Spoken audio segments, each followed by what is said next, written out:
1944, the church burned, and I saw it burn to the ground. I was a senior in high school then. When I got home from school, the telephone rang and said the church was on fire. We went on down there, my mother and I, and it was full of flame at that time. In 1944, when it burned, I was 6 years old. I remember some of it, but they seen smoke and the hands jumped in the pickup truck and he drove them all the way to Zion Church. And he happened to be one of the first ones to get there.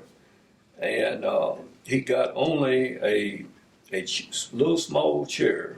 He came in on the backside and got that much out before, whereas it was that close when it burned down, when the church burned completely. It was so engulfed in flames that everybody just stood there and watched it burn down. And then later on, we went to the old Oak Grove School. On the second floor, I had service in the Oak Grove School. Not the one now, but it was a wooden construction, two-story construction.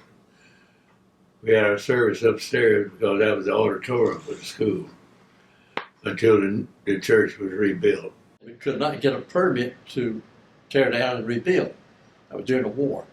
And but they would give us a permit to rebuild if we tore down to the foundation.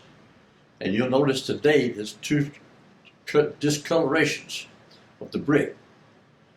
Below the windows,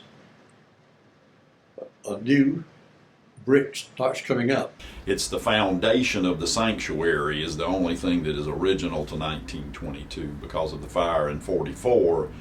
It was during World War II, you couldn't build a new building, so they had to build back on the foundation that was there. So, and there's places that you can go look and see the difference in the brick, and you can see the difference from the 22 foundation to the 44 building that is there present.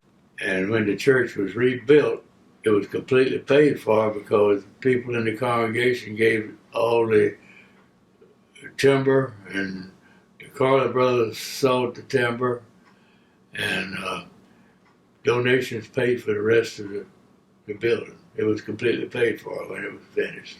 The church fire in 1944 is a significant part of this congregation's history, not just the tragedy or the event of the fire, but really in a greater sense, how the church came together to react and rebuild after the fire.